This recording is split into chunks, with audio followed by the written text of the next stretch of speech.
Hello, and welcome to another episode of Spark Hub. My name is Alan, and today's guest is fascinating. His name is Brad, and he runs the Kinetix Academy not far from where I live. Now, Brad fundamentally believes in one thing, that you can achieve anything you put your mind to.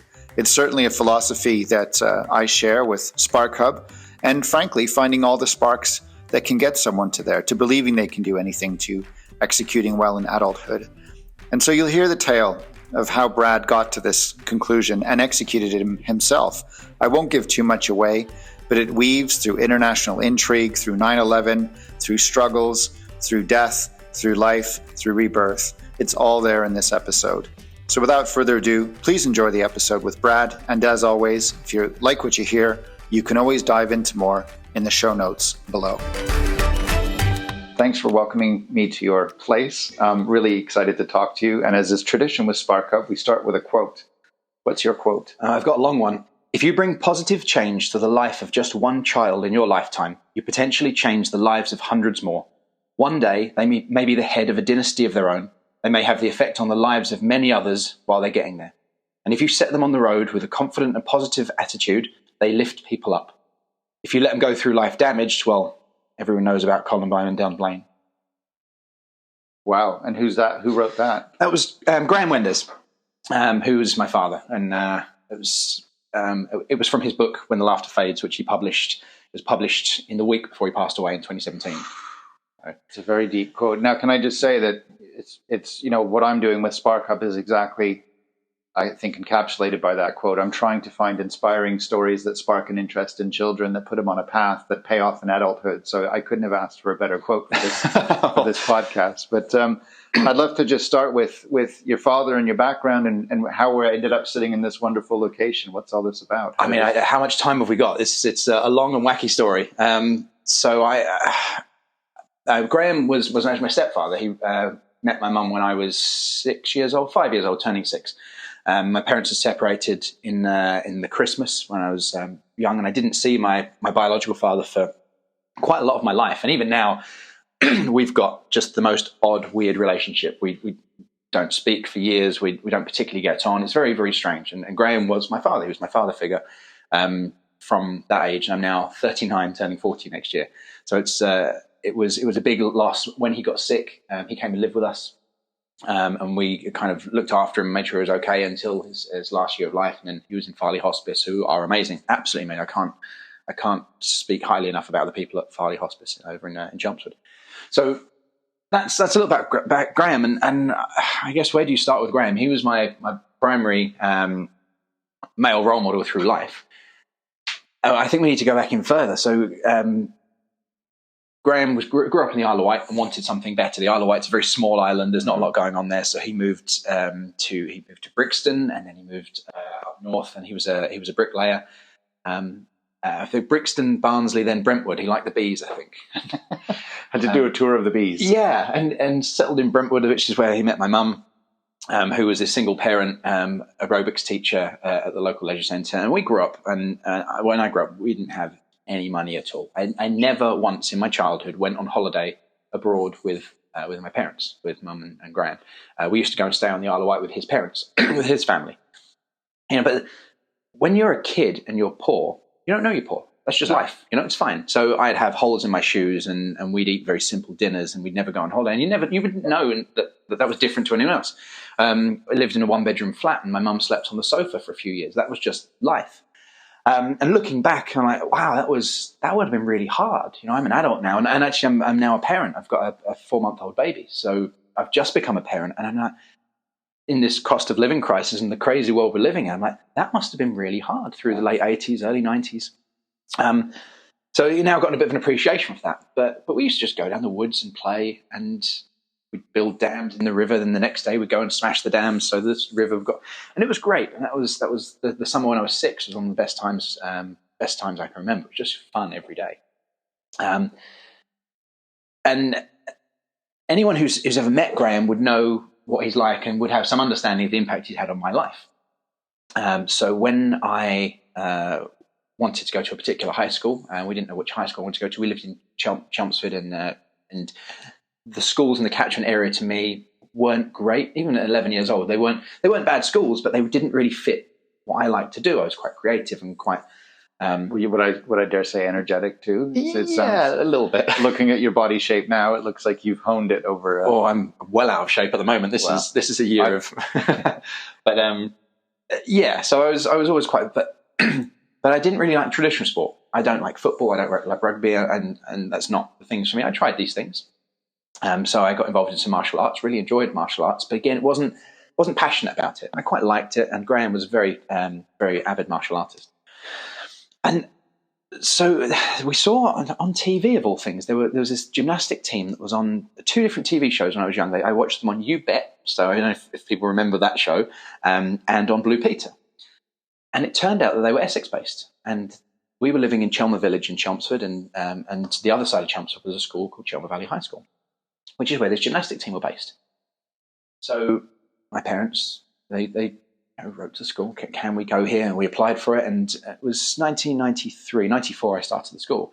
And I remember someone had to come to my primary school and interview me, and it was a bit of a palaver for an 11-year-old, thinking, oh, everyone just goes to high school, what is this? But because we were out of their catchment area, right, we had to ask to go there, and it wasn't a private school, it wasn't anything like that, it was just a standard state school.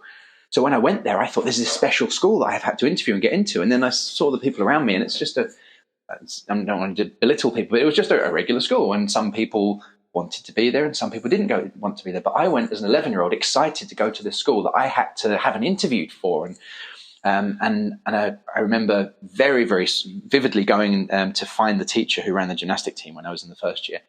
And I went to the PE department and he wasn't there. Like, where's Mr. Ford? And they said, oh, he's over in the technology department. Like, oh, okay. So I wandered over to walked in and I said, sir, who's Mr. Ford? He's like, me, stern old man. About the Blue Falcons gymnastic team. What about it, boy? But, whoa, okay. Like, wow, this guy is intense. And it turned out he was previously a PE teacher and he'd gone into technology and he ran this gymnastic team. And I tried out and that was my life. That was, and that was out of passion suddenly. So if everything else fell short of that, and then you found that like thing. Lightning struck. And I mean, we performed in front of royalty by the time I was 12 years old. I travelled around the UK doing massive shows. We were quite heavily tied to the military. We used to do lots of performances at military tattoos. We did the Royal Tournament. By the time I was 12 years old, I performed in 25,000 people. And it was all performance and display based. We didn't do competitions. We would go and do performances and displays. And it was all about being tricks and crowd pleasing. And it was great. It was old school military gymnastics, which no one really does anymore. So lots and lots of like intricate timing and routines and things. Great fun, big teams. We had a team of about 50 at one point. And I ended up, that was like my thing. And it didn't matter that we didn't go on holiday because we did displays through the summer. Like, why are you going on holiday? We've got that festival thing we're going to. And my parents both got involved in the gymnastic team and they helped out and they drive people around and end up doing things like the t-shirt orders and catching people and all that kind of stuff that they do. And we moved house so we could be closer to the school. Like, looking back, my life, my family's life was very me-centric. Like, it was very child first, which was, that was my life. I didn't know any different. And they bought this ex-council house over in Braintree, in Broomfield that was, we didn't have any plaster on the walls. There were hardly any floorboards and didn't have a boiler. And they bought it as a probate house and done it up. I remember the prices then. We moved in 1996, bought the house for £55,000 for a 3-bedroom semi with a big garden and a driveway, and then sold it for £125,000 a few years later. So, those figures now are crazy in terms of the world. But that was it. And but Graham's upbringing had been from he didn't have a close relationship with his own family. Okay. He was not particularly close with his sister until very late in his life. And they weren't particularly well-off family. His dad was he was a woodsman for quite a long time, and his mum worked at Woolworths. And his great-grandfather, Grandad Tom, was a military firefighter, and before that he was in the Somme. In fact, we were looking at photos of that this week because we have Remembrance Day, so I was looking at photos of what I regard as my great-grandfather, Tom, in a trench in the Somme, cigarette in mouth, loading a rifle, and we've got these photos. They're incredible. But this whole line seems to have a common theme to it, even though you're not blood related to Graham. It seems like the love of sport and specifically kinetic type of sports. Yeah. That sort of led to where we are today. Yeah. Or where you are today, should I say. Absolutely. And what I firmly believe is that there's something for everyone. And if someone comes here and they don't enjoy this, I'm not going to hassle them or pester them because it might not be for them. Wait, we've jumped ahead. Sorry. So we've heard the foundation story. And then I guess I'm trying to look now for the bridge between that kinetic beginning to suddenly now, I guess this is your business and you run it and you founded it. I guess we'll talk about what it is in a minute. But maybe that's a little bit of a jump, because if we go back to, I stayed with that doing gymnastics until I was in my 20s. Then we did a TV reality show. It was the first year of Britain's Got Talent, 2007. And myself and some friends went on there and we did some acrobatics and jumping around. And we'll get to how we formed that group in a minute. And that's really what sparked everything off. So we did that. We got through to the semi-finals of the show, and no one really knew anything about it. The only thing that had been like that before had been the X Factor, and I wasn't a singer. So we didn't have any idea what to expect. And it was massive. Millions of people watching and getting recognized in the street and all of this kind of crazy stuff. And then just like that, when we went out of the show in the semi-finals, there's nothing, gone. Suddenly you're just walking through London with a bag on your back and people are like, hey, were you on TV last night? Yeah, I'm just on my way home, thanks. But that really sparked off the interest that there could be something here. And again, coming back to the Graham and the way I was brought up. Graham was a bricklayer. He was a builder. He ended up being project manager for railway things. So he was project manager on Blackfriars Bridge when that was rebuilt. So he was a hard worker. He'd be doing night shifts. And when I was young, he would be working building site in the day, and then we'd be doing taxi driving at night. My mum would be working generally she worked in finance or admin, and then would be teaching aerobics in the evening. So I grew up with parents that worked a lot of hours and we still didn't have any money.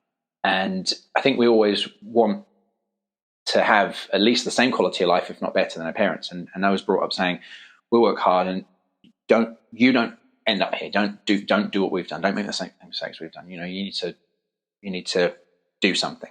I had a few jobs. I went traveling.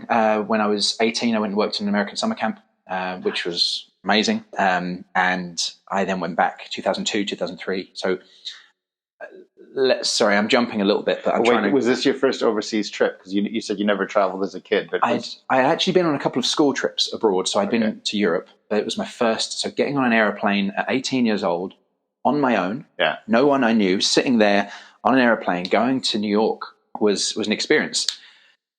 I went to work in New York in 2001, and I was still in New York in September 2001. I was going to ask. Yeah. And that was one of those... It was difficult. I was at the top of the World Trade Center on the 7th of September 2001. I've got photos of being at the top of the towers in 2001, and I've got stories, and I'm sure lots of people have, of someone who overslept and someone who was supposed to be down there that day. So it was, but we had flown on the 9th. It must have been the 9th. We flew down to Florida. But this was in the days before social media. Mobile phones were kind of calls and texts, and so my parents didn't know where I was. As far as they knew, I was still in New York, but we just got this red-eye flight down to Florida, and I was in West Palm Beach. And my phone started ringing on the morning of September 11th. And I was like, the people I was traveling with were like, oh, your phone keeps beeping, put it on silence. I was like, oh, this. But it was my mum. And then I got a text saying, well, they've hit the Pentagon. What the hell's going on? So we've turned the TV on just in time to see the second tower fall. Like, whoa, what's going on? We were there, 2 days ago. So we kept a close eye on the news, and we bought these bus tickets because we were going to go back up the East Coast. So we were in Florida, and we were going to go up, and we were going to do Washington. We were going to go all up to Boston, and we were going to have a couple of weeks of traveling. And I said to the guys I was traveling with, I just want to go home. But our flights were only valid from New York airports. We bought open-ended returns. Oh. I mean, the flights were closed anyway. And I remember we went to the bus station, the Greyhound station, and said, we just want to go north. Can we go north? And we were told, state lines are closed. You won't be able to get out of Florida. Okay, fine. But we'll just go north because we just need to get home. So we've got on this bus, and security police are everywhere, as you would expect. It's a nation under attack. And we went, we got up to Jacksonville, and we then, the timeline's a little bit blurred for me. I just, because we just sat on this bus. And we sat on the bus, and we got north. And when we got north, they said, okay, we're opening state borders. So you will be able to, by the time, we've had a bit of a wait and we've refueled, you'll be able to go north. But there's no way we're going to get any further than Washington, D.C. No, because we just can't. We just can't. Okay. And I remember the next night we got to Washington, D.C., and we were allowed into the city. We were not into the city, but around it, so we could go up. I'm like, okay. And my experience of Washington, D.C. was getting off of one bus and onto another one and then carrying on. And they said, okay, well, we can keep going north.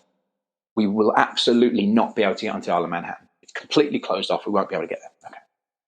And by the time we got up there, it's about, I mean, as a straight drive, it's about 30 hours. So it must have been... I've done it myself a couple of times. Yeah. I'm from Montreal. So oh, okay. I used to, yeah. So, yeah, you're very familiar with that. I'm very familiar with that route, yeah. And we got to Manhattan, and we were in New Jersey, and we were going north. And we were in some of the first vehicles to get across. They were prioritizing public transport. And I'll absolutely never forget going across the bridge onto Manhattan and looking south and just seeing, this was like a couple of days after, this dust plume where the towers once were, and the wind was starting to blow it north. And that plume and that big, like, huge amount of dust, what used to be these buildings, was still there, just hanging in the air. It was eerie. I bet it was. The people I were traveling with were like, well, we still want to go to Boston. We also want to make most of this trip. Like, absolutely not. I just want to go home. So I went and got into a hotel and just stayed in my hotel room. I went out, got some food, stayed in my hotel room. And I flew home from JFK on the 16th of September, 2001. Probably the safest flight you're ever going to get on. Of course. They took my hair clippers off me. They took my toenail clippers off me. I was wearing some like sandal flip-flops, and I had to put them through the X-ray machine. And there was the pilot still at the door, and a little sign saying, pilot reserves the right to refuse journey to anyone he doesn't like the look of. Right, fine, okay, good. And that was that. Virgin Atlantic had put on loads of flights because there was a huge backlog. So they'd sent over loads of flights, and they did quite a good thing to get British people back to the UK. So I got home the 17th of September 2001. And then went back again in June of 2002, and then went back in 2003. 2002, I didn't want to go down to Ground Zero or do any of that, but of course. And 2003, I did. I went and saw the memorials, and I've been back a few times since with work and what have you. But I know it's quite a long story to get to. I was 18 years old. None of my credit cards worked. I had some cash in my pocket, and I was staying in a youth hostel in Florida with no real means of getting back because the country had completely locked down, completely shut down. And I got thousands of miles back to an airport and flew home. As an 18-year-old who'd never traveled before, quite proud of myself. I was going to say that's a big introduction. Yeah. Oh, is it always like this? And that really spurred on something that I've been told throughout my whole life is you can do anything.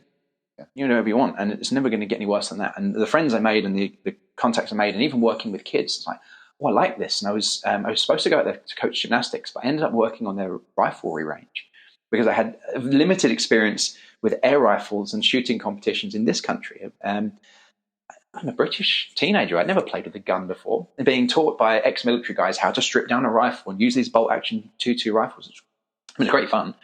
And it was an experience I'd never had before. So I worked on this rifle range. I was a general counsellor, so I spent 22 hours a day with the kids, and then for 2 hours a day I'd be on the rifle range. It's intense, but it was good fun. And a lot of those kids I still stay in touch with. And I kind of got to the end of that time, and I started to think, well, what do I want to do with myself? I'm now coming up for 21 years old, and it's 2004, and I should probably do something. And I was still really enjoying the gymnastics, and I did a few jobs here and there, and I worked for various places, but I wasn't very passionate about any of it. And then I got involved in these guys doing free running and parkour. It's my gymnastic experience. I actually got involved in skateboarding. Skateboarding was something I really liked to do. And I was at the skate park. I saw some kids jumping around at the park. So being a bit of a showman, I went over and did some flips. And they're like, wow, that was amazing. Like, where'd you learn to do that? I was like, oh, I've been doing gymnastics for 10 years. So I took them to the gymnastic gym, and they took me to London to meet these free runners, these parkour guys. 2004 was when I started doing parkour. And going to London, there were very few people doing it. And as a slightly older person, there was a lot of teenagers, and I was 22, which was quite old at the time. I took them to the gym, taught them some gymnastic stuff, and they showed me some free running stuff, and we'd be running around the city every weekend. Early 2005, the documentary Jump Britain came out, and then there was that huge influx of people. So parkour was that the year it really took off? Yeah. Would it around that time? 2005 became a thing. Really took off. Yeah, there had been a few bits and bobs on TV. Yeah. The French guys had brought it over. It was one of the first sports that really developed on the internet, sending out videos. Although a lot of the early French guys, who were about 10 years older than me, so they would now be approaching 50, used to send out DVDs in the post to film producers and things, which I think is how Luke Besson got in touch with them found out about them for some of the projects I worked on with him. So parkour became this thing. I was like, I really like this. There's a lot of gymnastic stuff. There's a lot of showing off, but there's a lot of finding obstacles and challenges, and I quite like that. But now I'm 22 years old, just wanting to go out jumping around all the time, and obviously my parents are like, what are you doing with your life? I'm still living at home. Can I ask a question? Were they ever big on education? Were they ever big on saying you needed to go to college and university? No. They never put that pressure. They just said work hard was the short version. It would have been an option for me had I wanted to. But I guess jumping back in time a little bit, I didn't take a couple of my A-level exams because my flights to go out to work in America fell before the exams, and I made a decision as an 18-year-old who obviously knows best to forego some of my A-level exams. And I then had to retake them in the January afterwards, which I don't recommend anyone do because it's not a great experience because it's well out of your mind by then.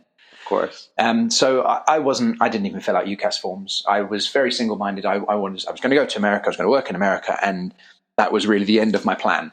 And I did. I did 3 years. I made some great friends, great contacts, got some great experiences. Had some not great experiences, but certainly character-building stuff.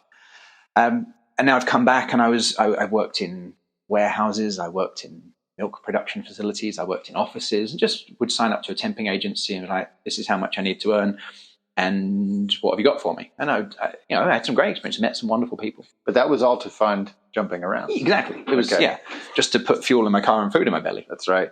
So that was that. And my mum and Graham separated in late 2007.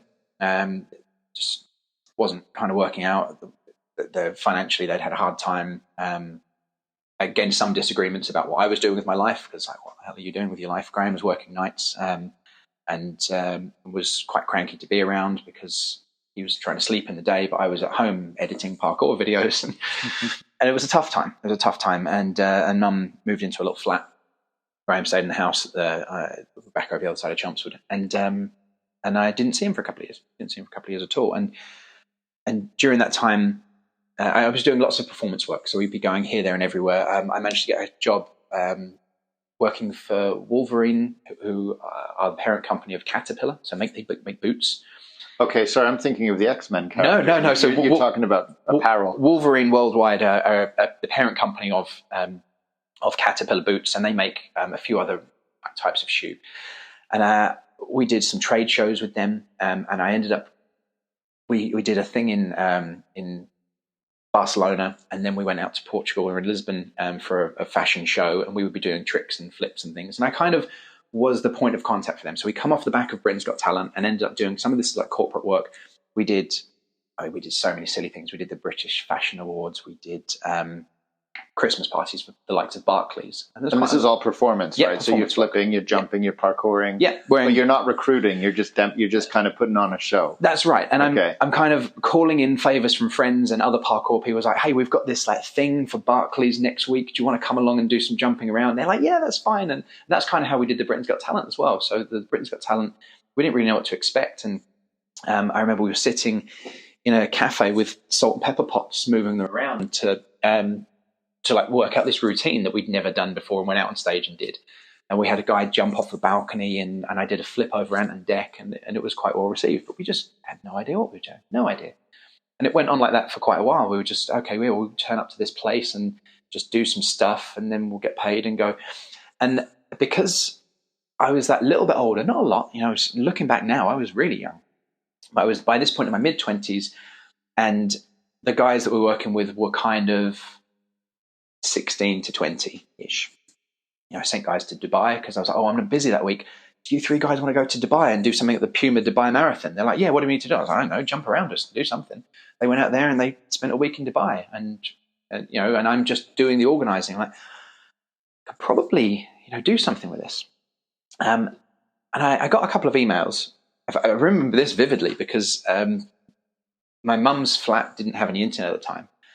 And I went and sat in the car park outside Graham's house. Now, I wasn't talking to Graham at the time, using his Wi-Fi to do my emails when he was at work. right? Because the Wi-Fi router was on, so I was just sitting in the car. And you still had the password. Yeah. and he didn't change it. No.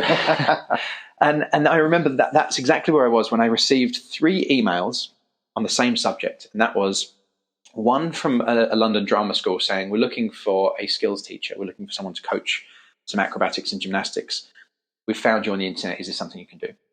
An email from someone saying, someone's been in touch with me from this London drama school asking for someone who could do parkour and gymnastics. Are you interested? And another email saying, I've had in your contact from this drama school, gymnastics and parkour. Are you interested? So I replied to all 3 of them. Yes, I'm interested. So those 2 people went back to the school. I went back to the school, and they said, well, you came really highly recommended. Sure I did.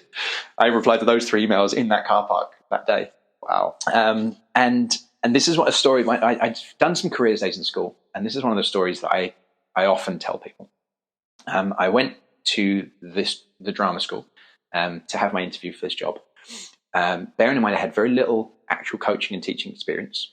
I'd done the work on the summer camps, and we'd done lots of workshops. We'd been around the UK doing school workshops and things, but really compared with where I'm at now, looking back, it's like, I don't really know what I was doing. But as with everything, someone emailed saying, can you do this? And I'm like, yeah, sure, why not? Give it a try. Yeah.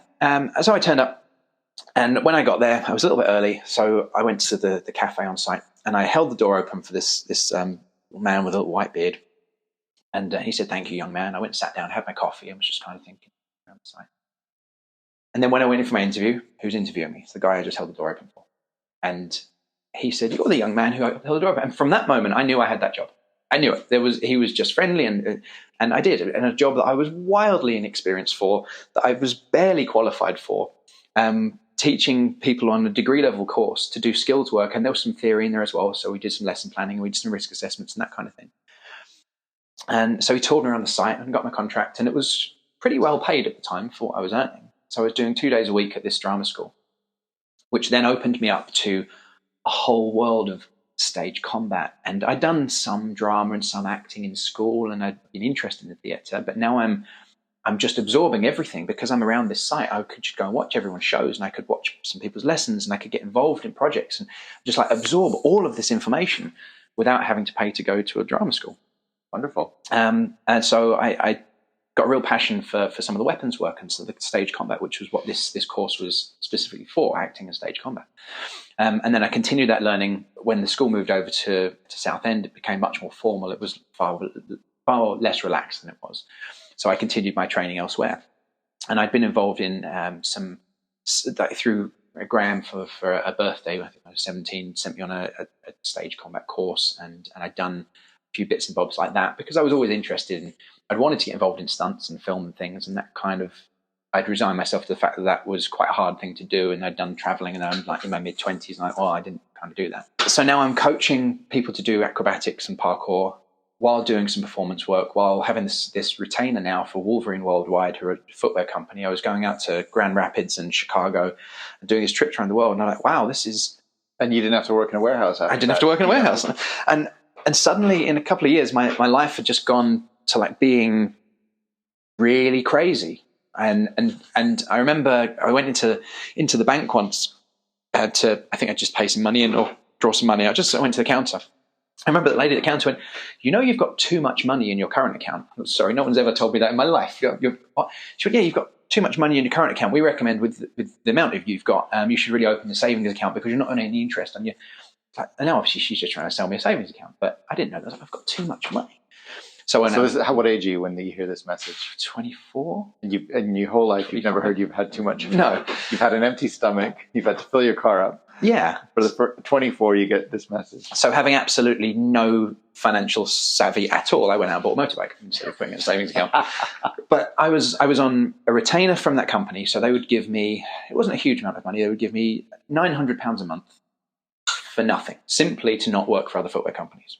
Then they would pay us a daily rate, which was quite a good daily rate, between £200 and £400 a day to do jobs and events, and then would pay us to do projects like go and make them some films and write blogs and things for them. So there were a few £1,000s a month just from that direction coming in for doing probably what I would have done anyway, jumping around, filming it. So you're getting paid to do what you love. Yeah. And then, so now you're in your mid-20s, you found your thing. Yeah. Now are we able to jump to getting to present day? Because clearly you said, you know what?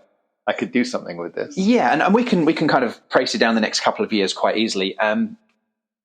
I was asked so we had the financial crash in 2008, 2009. Yeah. Because I remember saying to one of the other performers, and again, these conversations just stick with you, said, well, yeah, all this financial nonsense is not going to affect us, is it? Because the kind of clients we're working for, we were doing an opening of a massive law firm in central London at this point. I'm in a suit, and we went to the party as guests, and then every now and then in one of the rooms, we'd break out, do some flips and run off.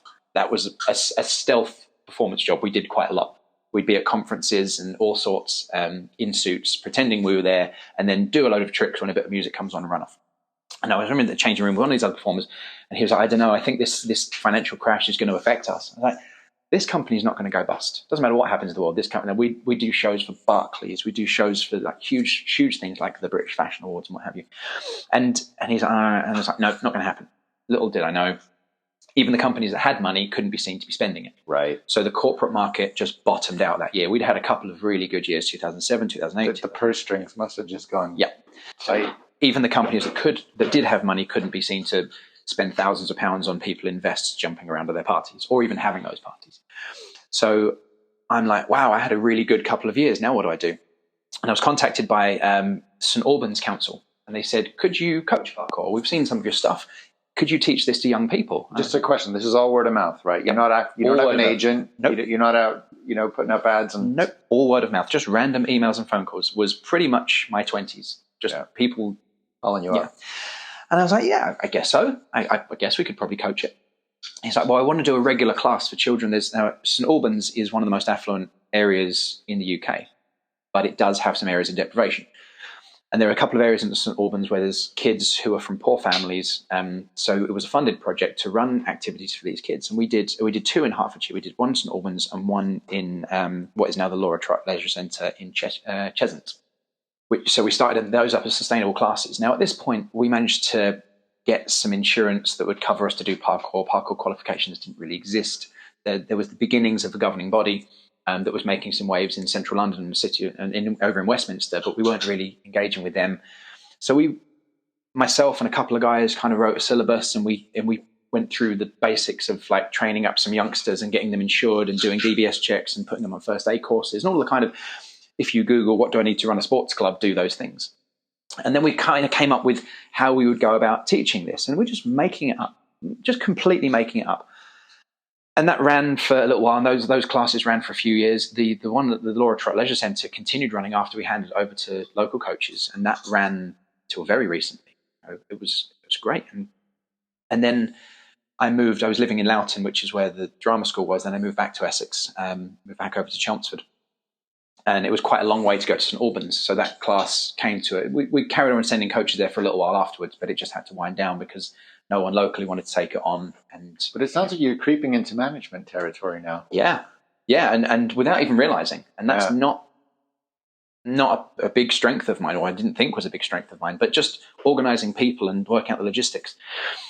So we've come back over, and I went to the local leisure centre in Chelmsford and said, could we do some parkour classes here? And the guy's like, what's that? So there's a man named Neil at the leisure centre, and he was one of the managers. None of the other managers were like, what are you talking about? Why is this guy? My mum had used to teach aerobics there, so I kind of knew the guy, and he'd known me, had seen me since I was little, because mum's been teaching aerobics in Chelmsford since I was a kid. And he's like, well, okay, we'll do a trial. We did this trial, and quite a few people turned up for this freebie that the council paid for. So we then ran classes at the leisure centre and employed more people. And over this time, I ended up being involved in writing the coaching standards, and we got involved in the governing body. I got voted on to the governing body as an elected director by the membership as organised parkour became more of a thing. So myself and some others got ourselves onto the board of the governing body, and we did that by playing the politics game, which is something I've never had to do before. So we were lobbying the other organisations, saying this is what we want to do. We want to sort out this coaching standards, we want to sort out the insurances, and we want to standardise everything and make it easier for people to get qualified and actually make it easier to run a gym. So we'd been lobbying the organisation. So we went in knowing we'd had the votes, we'd secured the votes beforehand. So we went into the meeting, voted in, brilliant, okay, this is what we're going to do. And it kind of took the governing body by surprise, because the CEO at the time had been priming some people that he wanted to be on the board, but we'd gone and done the legwork. And I don't think he realized we were that organized. So he was not massively happy at the time about the people that ended up being on the board, because it wasn't the people that he'd picked. But you earned your way in. Yeah, exactly. That's the bottom line. And we played the game. And we were sat on the board for a few years, and we sorted out the level 1, the level 2 coaching qualifications, rewrote the level 2 qualification, did our activators course, which was for young people pre-coaching.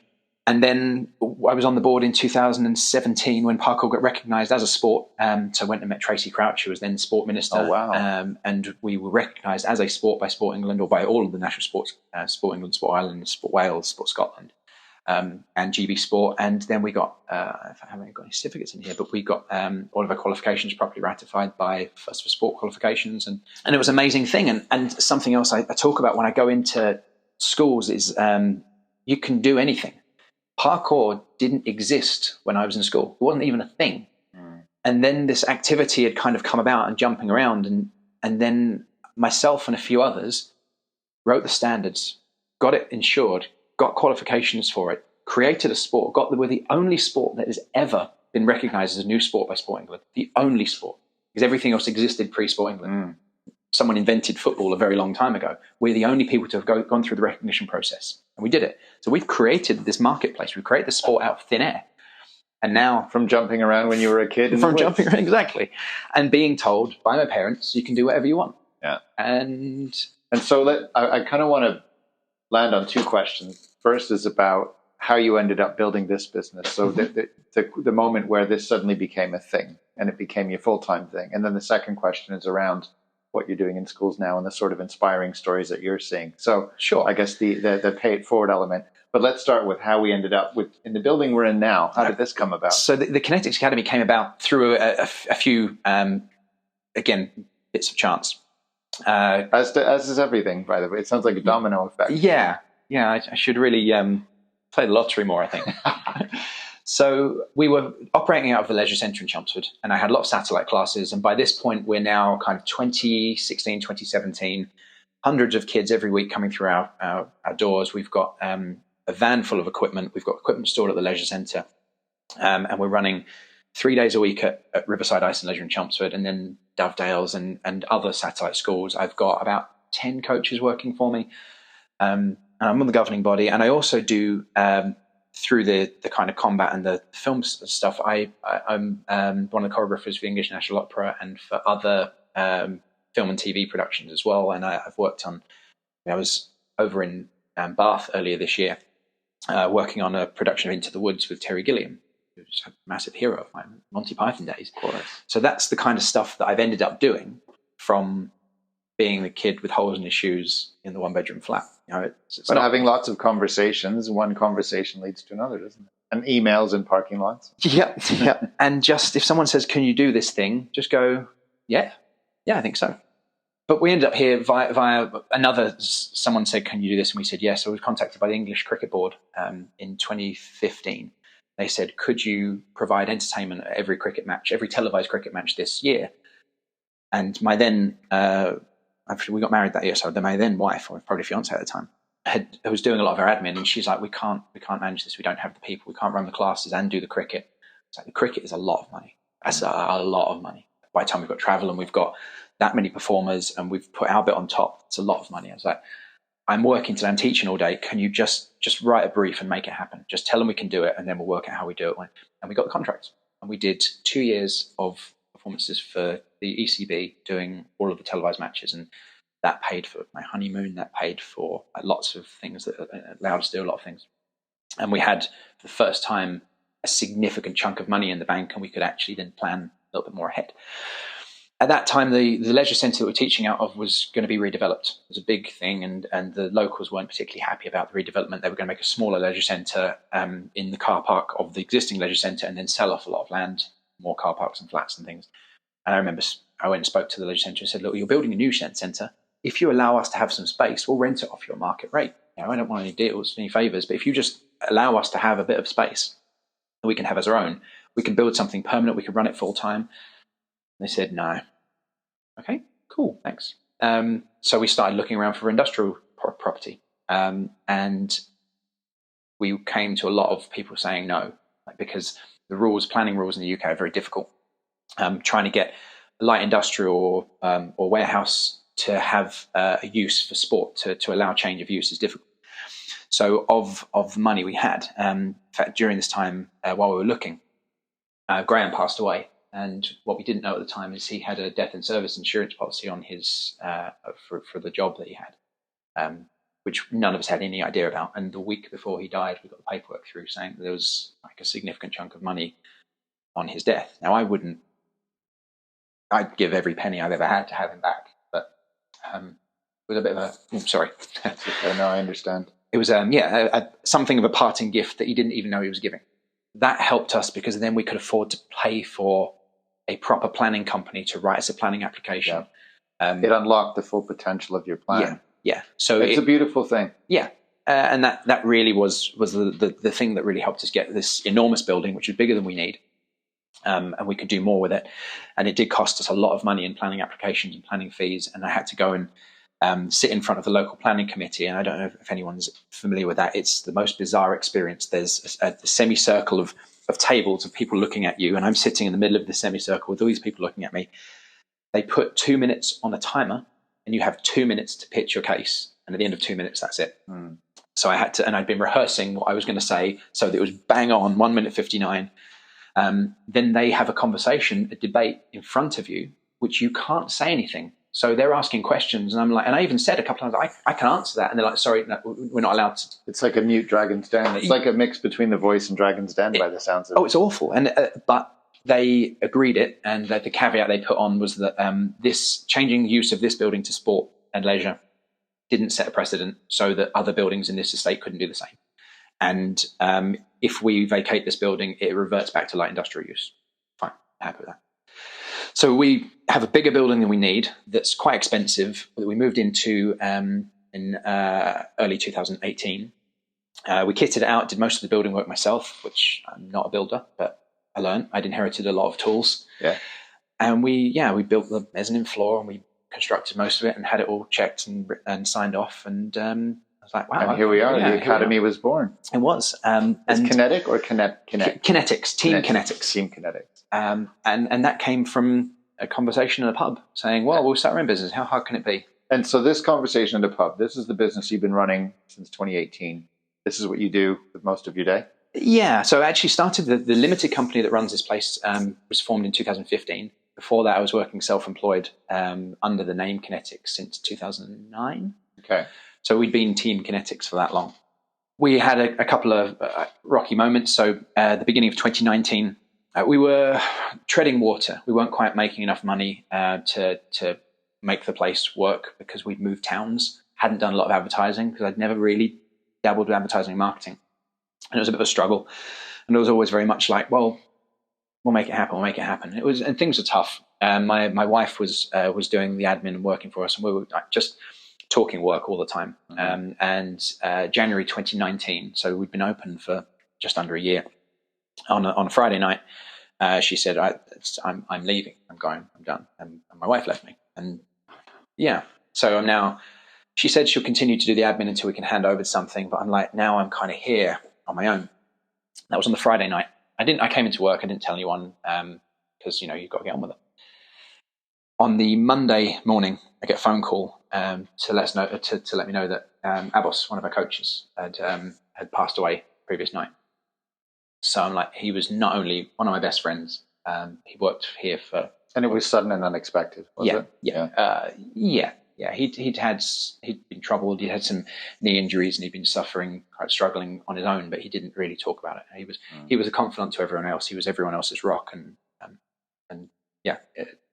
it got to. When it rains, it pours, I guess. Yeah. So that was a bad week, and as a result, I didn't tell anyone. And this is something I would, to anyone listening, like, if you've got things going on in your head, talk to someone. Doesn't matter who, but you've got to talk to someone. And that's not just off the back of Abbas, but I didn't tell anyone close to me that my wife had left me for months after she had, because I didn't want to take away from everyone's grief about the coach. So I dealt with that on my own. And that year, the business didn't develop at all. I'm treading water in my life, trying to get my bits together and Anyway, so I just started getting my stuff together, and I'm like, right, okay, start again. We're going to have a new big push on the academy. I'm going to change the way we do all of our memberships. I'm going to start trying to do more work with young people that from the care system. There was this massive project for people in the care system that I was really passionate about, because I was raised by a man who wasn't my biological father, and it was the best thing that ever happened to me. So there's people out there that want to take in kids that perhaps are just dotting around in the system, and then we need to give these kids something to do and show them that me, from not the same background, but at least a relatable background, from a standing start. Yeah, you can do whatever you want. You just got to do it, and don't take no for an answer. Don't. I don't know. So we got this project agreed, and I was absolutely over the moon. And on the 13th of March, 2020, we got this huge project agreed. Then the gate fell. Yeah, and COVID. So we had a couple of years to sort ourselves out, but actually now coming back, COVID, I was making videos in my living room and just trying to be active and trying to get people to still engage. We've come back after COVID, and we've hit all the rules and done that. And we're now in this cost of living crisis. Our landlord wants to put our rent up. Our membership is treading water, but I've gone back to what I wanted to do and things I wanted to do in Graham's memory, which is where we're at now. So I've got the academy. I'm working on various productions for the English National Opera, who have also just lost all their funding. And the things I want to do is working with those kids who perhaps don't have a lot. So we're setting up warm, safe spaces around Colchester with the youth service up there, providing hot, nutritious meals. So meals that aren't just pizza and chips and burgers, are actual good, hot, nutritious meals for kids at 3 sites a week. We're going to be doing that over the winter. So some activity. I don't care if they love parkour or they just want to come in and have some food. It's a warm, safe space for those kids from low-income families and from people living in the care system, looked after children, all those at risk of offending, got somewhere to be. We're also giving out free memberships for people that we identify as having need here, and that's funded by Essex County Council and the Youth Service for Mid-Essex. So they've given us, or they've agreed to a number of memberships so we can identify people. When people come into the academy, and it might be that a customer's card's declined a couple of times, or someone contacts us and says, "Oh, I can't afford that." And we try and keep our prices really low. Our class is £6.30, £6.80 an hour if they're on a membership. Try and keep them low, and I haven't put my prices up since 2020, because if I put my prices up, that's going to be it'll alienate a bunch of people. Whereas our costs have gone through the roof. Yeah. So you're not alone. I think it's crucial to say at this moment we're recording this, everyone's in the same boat. And what I find is, as you say, we need to kind of pull together, and keep things alive and keep the kindling burning. And I don't mean to cut you off. We do have to wrap up fairly soon, but I would love to hear about stories of going into schools and just sparking kids' imaginations and getting them to even think that something like this is possible just from jumping around. So I'd love you to maybe wrap up on one final happy story that has inspired someone. Yeah, I think we've got a few. We've certainly got a few over the years, but one of my favorites was when we were working out on site with children, looked after children from the care system. When people talk about working with young people, they often say it's very rewarding. And that's true. That's true. Over a long period of time, it's rewarding, but working with children can also be incredibly frustrating, because they don't really understand the outcomes and they just want to play, or they might be having a bad day or anything. And I'm now a very, very different coach to how I was a few years ago. I still have standards and discipline, but I try and look for why are kids behaving that way, rather than just dealing with stop doing that, stop misbehaving. I'm trying to, what's going on at home? Can we support that kid? Can we make that kid feel loved, rather than, and that comes from a lot of work specifically with these kids. We were working with unaccompanied minors who are refugees, and that's quite a polarizing subject. And I don't care about the politics. These are genuine children who came here without any adults looking after them.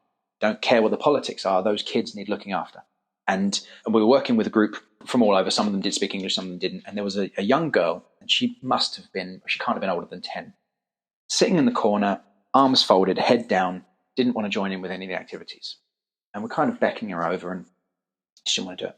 And the other kids were kind of getting into it and running and jumping and just kind of happy someone's engaging with them. This is a project for these kids, just to get them to socialize and to do something. And this little girl, after about half an hour, kind of came over and stood on one of the blocks and then jumped off, then went and sat down again. And by the end of that session, I think we were there probably 2 hours in total with this group. She was jumping on and off of the blocks with this massive smile on her face. And it was one of those absolute immediate reward to see that girl's face and to have no idea what her background was, but to know that she'd arrived here somehow in a truck or a boat or however she got here with no parents, no grown-ups looking after her, doesn't speak the language. And that day she had fun. And I think that's all of the talking in schools and all of the trying to inspire people and trying to tell people you can do whatever you want with your life. If you've set a spark in one of those kids, then great. But for me, that was one of the most rewarding moments, and one of them, I think we'd had the biggest impact that day, to see that child just in a couple of hours feel safe, enjoy herself, and maybe start to engage with, okay, I'm okay here, I'm all right. So that was one of my favorite moments ever. Amazing. Well, Brad, this has been a phenomenal conversation. Thank you so much for taking us on that road. And to go back to the quote, I think Graham still lives on. It's clear. Graham still lives on financially, spiritually, and clearly in the work you're doing. So I'd love to chat some more another time, but that's enough for today's episode. Well, thanks for having me. Thanks for having us here to look at the Academy. Thanks for listening to this episode of our podcast. If you like what you hear, you can dive into a lot more on thesparkhub.com.